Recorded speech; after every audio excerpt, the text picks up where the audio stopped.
আসসালামু আলাইকুম। শুরু করে দিয়েছি মহান আল্লাহর নাম নিয়ে। সো লাস্ট ক্লাসে আমরা প্যালিন্ড্রোমটাকে কিভাবে টিউরিং মেশিনের মাধ্যমে করা যায় সেটা আমরা করে দেখাইছি। সো আজকে আমরা আরেকটু কমপ্লিকেটেড প্রবলেমটা সলভ করব, যেটা অ্যাকচুয়ালি আপনাদের ম্যাক্সিমাম ক্ষেত্রে ভুল করার একটা হিউজ চান্স থাকে। কারণ আমরা অনেকে এটা বুঝতে পারি না। সো আজকে আমরা এই প্রবলেমটা আপনাদেরকে সলভ করে দেখাবো। সো প্রথমত আমরা এখানে দেখতে পাচ্ছি যে 0i 1j 2k, যেখানে বললাম k equal to i into J, এইটা আমরা বললাম। So k equal to i into J মানে আমার k এর ভ্যালুটা সেটাই হবে যেটা আসলে i এবং j এর ভ্যালু দেওয়া আছে, ওটারই মাল্টিপল হবে আমার k। সো ফর এক্সাম্পল আমি এখন ধরে নিলাম k ইকুয়াল টু মানে 0 ইকুয়াল টু 2, দেন আমার কি বলা জানি 0 ইকুয়াল টু 2 ধরলাম, দেন আমরা i ইকুয়াল টু ধরলাম 3 অ্যান্ড k মানে 2 ধরলাম আমরা 6, মানে এরকম ধরে নিলাম, হুইচ মিনস আমার i 2 j 3 আর k 6, এরকম ভাবেই আমার মেইনলি আসবে।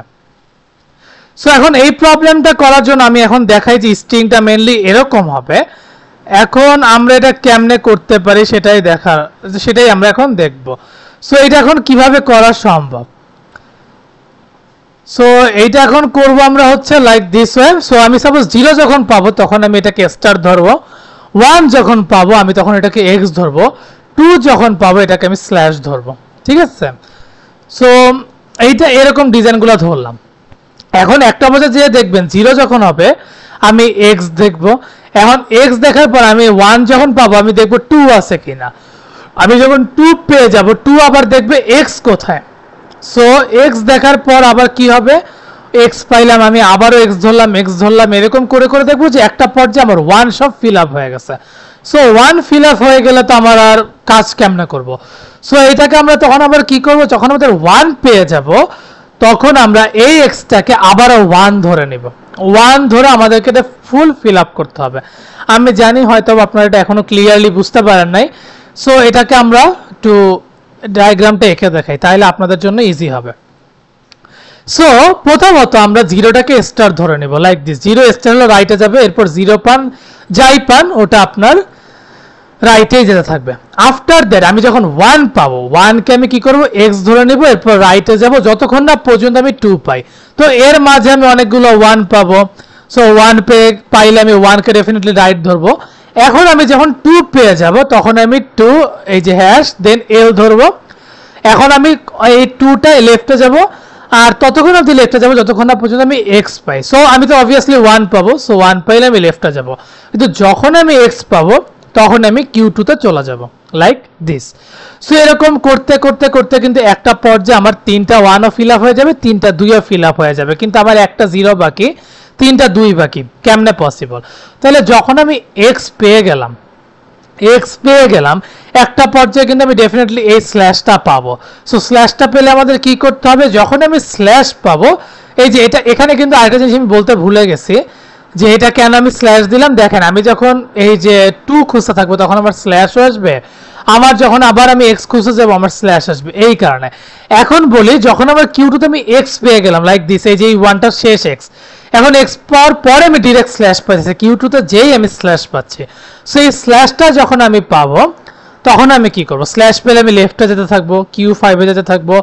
এখন ততক্ষণ আমি লেফটে যেতে থাকবো যতক্ষণ না পর্যন্ত আমি x পাই। যখন আমি x পাবো এটাকে 1 ধরবো, 1 এ ধরে লেফটে যেতে থাকবো। বুঝতে পারছি? যখন আপনি যে Q2 সমান সমান স্ল্যাশ পাচ্ছেন, এই স্ল্যাশটা ততক্ষণ আপনি লেফটে যেতে থাকবে যতক্ষণ না পর্যন্ত আপনি x পান। যখনই আপনি x পেয়ে যাবেন সেটাকে আপনি 1 ধরবেন আর এটা লুপ ঘুরতে থাকবে। লুপ কেন ঘুরতে থাকবে? কারণ আপনি যতবার x পাবেন ততবারই আপনি এটা Q6 এ যাবে আর Q6 এটাকে জাস্ট 1 1 করে যাবে। সো 1 করে যাওয়ার পর আমি দেখবো যে এই যে যখন আমি এটা ততক্ষণ আপনি চলবে যতক্ষণ না পর্যন্ত আমি স্টার পাই। সো আমি 0 পাইলেও লেফটে যাব, এটা লুপ ঘুরতেই থাকবে, লুপ ঘোরার দরকার নাই, অথবা আপনার লুপ ঘুরাইতেও পারেন এটা যদি এরকম থাকে আর কি, বাট আপাতত নাই দেখে আমি আর ঘুরাইলাম না। আর এই যে স্টারকে আমি যখন পাইছি তখন আমি রাইটে যাচ্ছি, তাহলে ওরা আবার সেম কাজ করবে, একটা সময় এগুলো আবার x হবে, সব ফিল আপ হয়ে যাবে।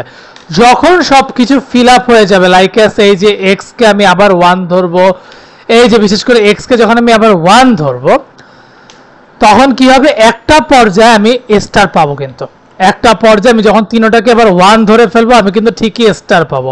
তাহলে যখনই আমি স্টার পাবো দেখবেন এই স্টারটা যখন পেয়ে যাব ও কিন্তু আবার যখন 2 হয়েছে না ও কিন্তু আবার আপনার করতে করতে এক্স কেই খুঁজবে।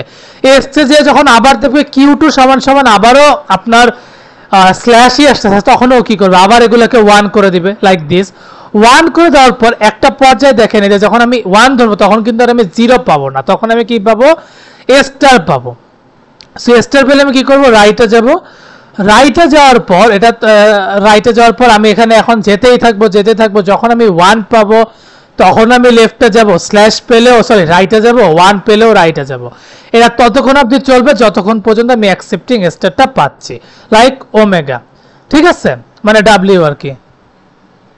সো এটা আমরা করে ফেললাম। সো এইটা গেল আমাদের মানে প্রবলেমস মানে ডায়াগ্রামটা। টেপ ট্রাভার্সেলটা আমি এখন করে দিচ্ছি। টেপ ট্রাভার্সেলটা হচ্ছে লাইক এই প্রবলেমটাকে এখন আমরা টেপ ট্রাভার্সেল করবো। সো আপনার ডায়াগ্রামটা ডেফিনেটলি দেখে নেবেন। Q1 যখন 0 হয় Q2 তে যে স্টার করে তারপরে যেতেই থাকে, দেন আমরা 1 পাই, 1 পেলে আমরা সুন্দর মতন এটাকে x ধরে নেই। সো x ধরার পর আমরা Q3 কি করি বামে যাই, সরি ডানে যেতে থাকি যখন Q3 পাই এটাকে স্ল্যাশ দিয়ে দেয়, এরকম করতেই থাকে। সো এই জিনিসটা আমি আপনাদেরকে জাস্ট একটু মানে আমি আর এটা জাস্ট আপনাদেরকে ডিরেক্ট করে দিয়ে যাচ্ছি, এটার আমি আপনাদেরকে টেপ ট্রাভার্সেলটা এখন আর বুঝালাম না কারণ এটা আমি আশা করব যে আপনারা এখন পারবেন। আমি খালি একটু শেষ অবধি আপনাদেরকে এই জিনিসটা করে দিয়ে যাই যাতে আপনারা ভিডিওটা পজ করে অ্যাট লিস্ট দেখতে পারেন। এই যে আমাদের এটাই হচ্ছে টেপ ট্রাভার্সেলের মানে সলিউশনটা। আপনারা ডেফিনেটলি টেপ ট্রাভার্সেলটা করে নেবেন, এটা আমার রিকোয়েস্ট রইল। আশা করি এখানে বুঝতে আপনাদের কোনো অসুবিধা হবে না, আশা করি বুঝতে কোনো অসুবিধা হবে না। তাও যদি বুঝতে প্রবলেম হয় একটু কমেন্ট বক্সে জানাবেন, তাহলে আমি এটা আরেকটা ভিডিও আকারে বুঝাবো। কিন্তু এইটা আপনাদের জন্য বোঝা আসলে খুব ইজি হবে, এই বিশ্বাসটা আমার আছে। সো আজকের মতন আমাদের টিউরিং মেশিনটা শেষ, এরপরে আরো প্রবলেম আসবে হয়তোবা, আর আপনাদেরও কোনো প্রবলেম থাকলে ডেফিনেটলি আমাকে একটু কমেন্ট বক্সে জানাই দেবেন। এতটুকু পর্যন্তই বলা, কিন্তু আজকে আনঅফিসিয়ালি আমাদের এই থিওরি অফ কম্পিউটিং কোর্স শেষ। সো আশা করি কোর্সটা আপনাদেরকে ভালো লাগছে, হয়তো অনেক কিছু শিখতে পারছেন বা জানতে পারছেন, হয়তো অনেক ভুল হইতে পারে, তার জন্য আমি অবভিয়াসলি ক্ষমা প্রার্থী। সো আশা করবো আপনারা সুন্দর মতন প্রবলেমগুলো সলভ করবেন, এই আশাই রইলাম। So keep practising, and obviously প্র্যাকটিসের বিকল্প শুধুই প্র্যাকটিস, অ্যান্ড এর থেকে আর বেশি কিছু বললাম না। অ্যান্ড যাওয়ার আগে একটাই কথা, keep faith on yourself and take a challenge. Thank you.